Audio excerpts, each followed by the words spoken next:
Hey everybody, it's Greg Rice here in the bucket, Pawtucket, Rhode Island.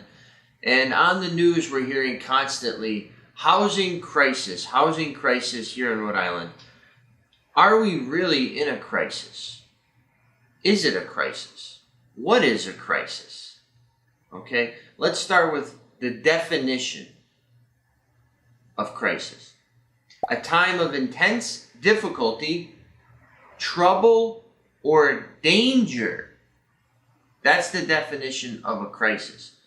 So I see on the news and Channel 12, they did a good expose this week. They do a great job, by the way. Shout out to Ted Nisi, Ted and Tim White. They do a great job of investigative and detailed journalism that you don't see on any other local news network, newspaper too as well. And they deliver it in such a way that's very nonpartisan, I feel. Just like, here's the facts. Here is what we feel.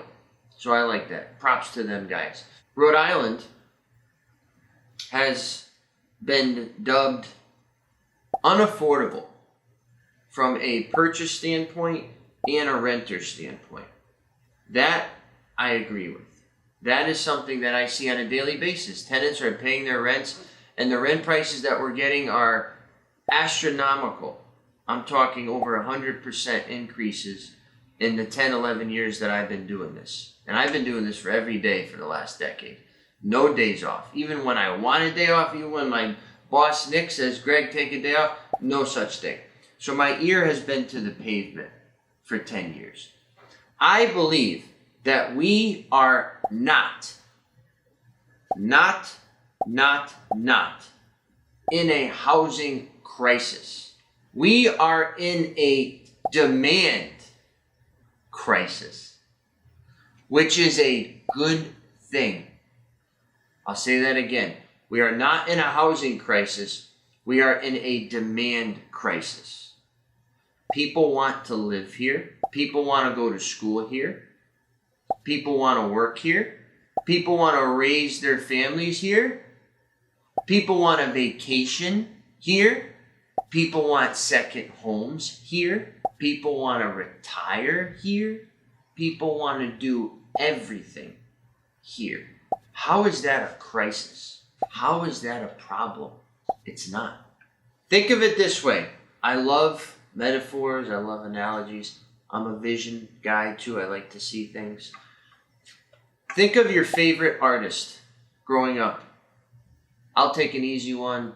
Guns N' Roses. Kiss. Aerosmith.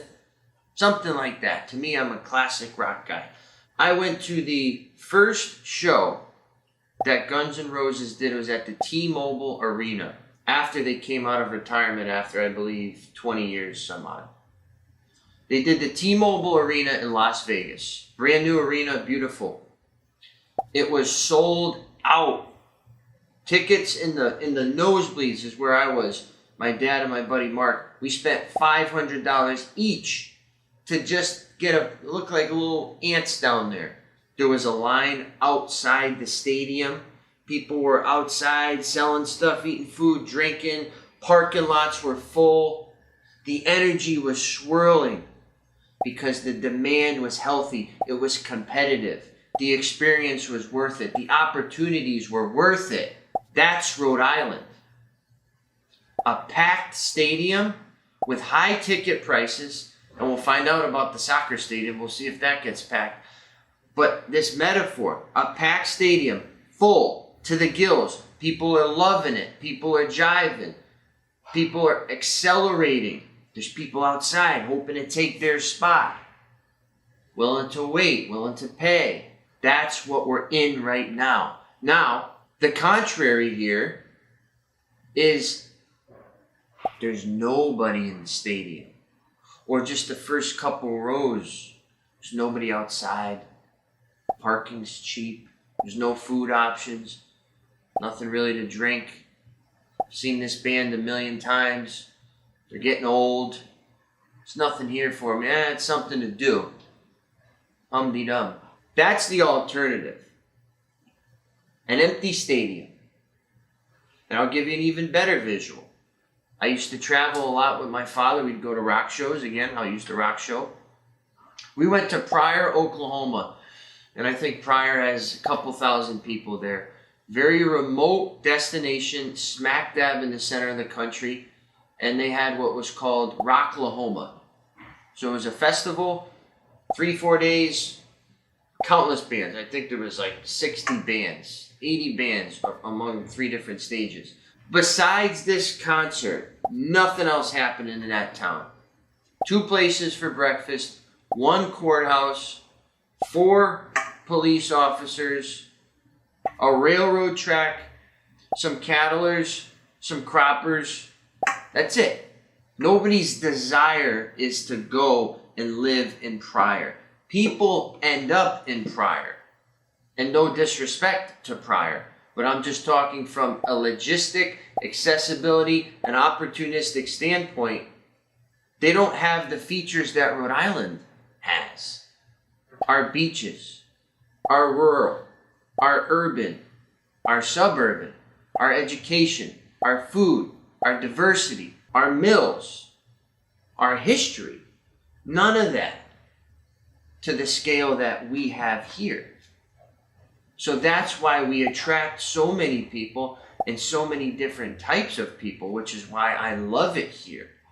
You could walk down the street, you can meet somebody from Gabon, you can meet somebody from China, you can meet somebody from Brazil, and then run into somebody at the store from the Dominican.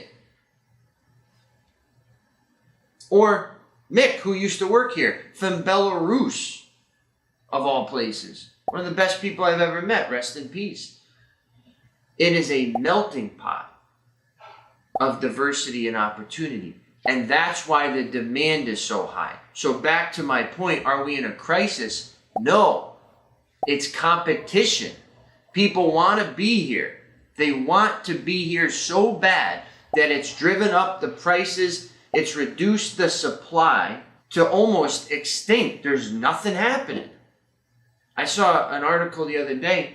There's like 1 house for sale in, I don't even know where it was. Gosh, I'm somewhere down South County. And it was like a $4 million house. I want to say it was in Watch Hill. But it's like, yeah, they're all taken. The seats are filled. They want to hear the band. They're here for the show. They got their popcorn. They got their jobs. They got their family. They got their cars. They are ready to produce. And the state should be happy about that. We shouldn't be scrambling to put more seats in the auditorium, to build another concert venue in this metaphor. We don't need that. The competition is healthy. And yes, the byproduct is homelessness, right? And homelessness has gone up. The last 4 years, I'll put this on the screen from Channel 12, their article, it's doubled. And that's just what we know about. It's estimated that there's 4,000 to 5,000 people that are unhoused in addition to our homeless statistics. So that's what we know about. And as we know about reporting, right, of people's truths and crimes, it's often a third or less, sometimes even less, than what it actually is. So it could be 5 figures of people that are without homes. That I understand. That is sad. But there's never going to be 0% housed. There's never going to be 100% drug-free, 100% crime-free. That never happens. So we can't keep trying to make it and jamming it down our throats. We got to build more. We got to loosen housing restriction. We got to build ADUs. We got to loosen lot square footages to a degree, yes.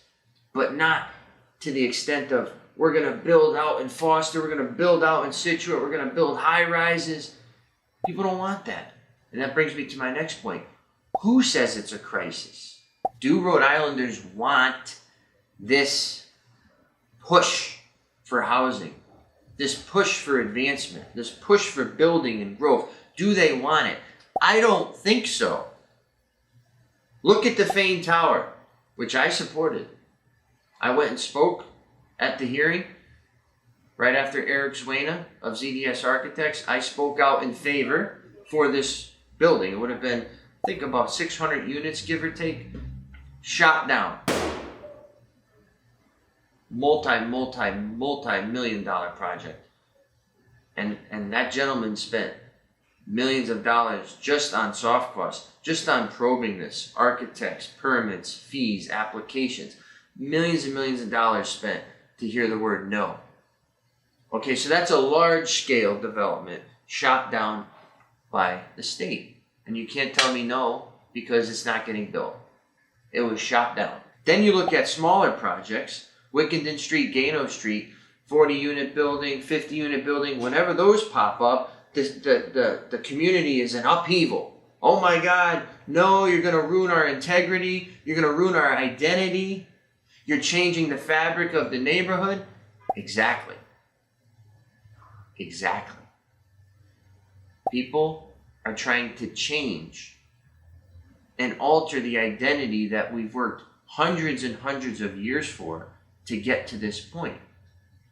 And to me, I look at Wickenden Street, I like it. It's old, it's rickety, it's 3 stories, little breakfast spots, little clothes shops, little cafes, the antique shop. I like that. I like that energy. Brickway, my favorite place for breakfast. I like that. That's why I go there. Not to say if there's a building 6 stories high with 50 units, I'm not going to go. But if the whole street was changed that way and we're jamming down more units, more people, more cars, more this, it's going to lose its identity. Same thing up on Thayer Street. Thayer Street has gone through a major shift since I was in school. They've added hundreds and hundreds of units, more on the student side, which is a little bit different. I like the student energy. I think more students on campus, the better, for a variety of reasons. But more so I'm talking about market housing, right? Or subsidized housing. That's going to change a community. And I feel we only have so much land in this state. We only have so much space that we can build upon. And the spaces that are available essentially are gobbled up. What's left behind is some of the mill buildings that are very, very toxic, right? And have environmental concerns like this one right here, which we've been working on for 10 years. It's very hard to get a project off the ground. It's a lot of red tape, it's a lot of money, a lot of carrying costs. So, in sum here, I feel that we should look at it as, yes, some people are struggling, but more people are succeeding. And I think the government and state leaders now and ones that have passed have all done a good job to create the demand and the luster of this state. It's a beautiful state. 20 minutes to the mountain, 20 minutes to the beach, 20 minutes to get your iPhone fixed. It's a logistical phenomenon. Where else can you get that? And it's accessible, it's reasonable, the prices are expensive. All right, well, you get what you pay for. Yeah, you're going to spend $450 now for your house in Warwick, but you know what? You're in the hub of the state. You're in the nexus of the state. And your opportunities are limitless. And your family's legacy is going to be there. It's just so much positivity that I feel we are reaching for straws in this arena and pandering to emotion. We're pandering to people that aren't getting their way. They're not getting into the concert. And they're outside like, yeah, this show sucks. I can't get in. This is terrible. You got one loudmouth outside, but then you got 60,000 people inside loving that show. Can't wait to come back for the next one. Everybody can't get their way. Everybody can't get what they want. That's not how the world works. You got to push your way up. You got to earn it. Hey, I'm next. Excuse me. Yep, I'll take this house. Thank you very much. Where do I sign? Thank you. Yeah, I know. I've been waiting 4 years. Oh, you've been waiting 4 months? Wow, that sucks. That's how it's got to be. We can't water down what's such a beautiful thing. It's a beautiful thing, and we need to look at it that way. Once again, Greg Rice here in the bucket, your property and your crisis managed.